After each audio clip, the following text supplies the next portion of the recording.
आजचा विषय आहे शिवोपासना. शं करोति इति शंकरः. शं म्हणजे कल्याण, कल्याण करणारे शंकर भगवान असा खरा या शंकर शब्दाचा अर्थ आहे. देवदेवतांमध्ये शंकर भगवान ही मुख्य देवता आहे. शिवोपासना करण्याचे विविध मार्ग आहेत. शिवलीलामृताचे पठन करणे, 108 वेळा ओम नमः शिवाय या मंत्राचा जप करणे, श्रावणी सोमवारचा उपवास करणे, रुद्राभिषेक करणे इत्यादी. निसर्गचक्र नीट चालावे म्हणून श्री शंकराला प्रसन्न करून घ्यावे लागते. भगवान शंकरांना पाणी अतिशय प्रिय आहे. त्याच्या सतत अभिषेकाने शंकर भगवान लवकर प्रसन्न होतात. म्हणून जेथे जेथे शंकराची पिंड असेल तेथे पाण्याची सतत धार पडावी अशी व्यवस्था केलेली असते. शिवलिंगाचे अभिषेकाचे पाणी जाण्याचे टोक हे उत्तरेकडे असते, कारण ते उत्तरेकडे असणाऱ्या गंगा नदीकडे जाते अशी त्यामागे भावना असते.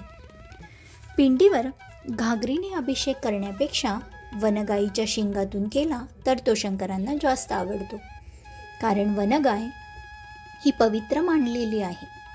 स्फटिक हा एक प्रकारचा दगड आहे. तो संपूर्ण पारदर्शक असल्याने त्याला शंकराचे रूप मानलेले आहे. त्यावरही दुधाचा अभिषेक करतात. रुद्राभिषेक घरात अथवा कुठल्याही तीर्थक्षेत्राच्या ठिकाणी केला तरी चालतो. रुद्रपठण एकदा ऐकून भागत नाही, ते पुन्हा पुन्हा ऐकावे लागते. तेव्हा मन तृप्त होते व मनोविकार जाऊन प्रगती साधली जाते. भगवान शंकरांना धोत्र्याचे फूल अतिप्रिय आहे. ते स्मशान निवासी असल्यामुळे भस्मही त्यांना खूप आवडतो. शंकरांना रुद्राक्ष देखील प्रिय आहे. म्हणून परमपूज्य रामकृष्ण महाराज हे दोन्ही धारण करतात व नंतर अभिषेक करतात. अशा प्रकारे आम्ही शिवभक्त होऊन शिवाची उपासना करतो. श्रावण महिन्यात केलेली उपासना शिवाला अत्यंत प्रिय आहे. श्रावण महिन्यात शिवोपासना जसजशी अधिक प्रमाणात करावी तसतशी ती लवकर फलद्रूप होते. सोमवार हा शंकराचा वार आहे. सोमवारचा उपवास एकदा धरला की मध्ये सोडता येत नाही. शक्य असल्यास कोरडा उपवास करावा, फराळ करू नये. आधी भक्तीने शिव व्हावे व नंतर त्याची पूजा करावी, म्हणजे भगवान शंकर लवकर प्रसन्न होतील.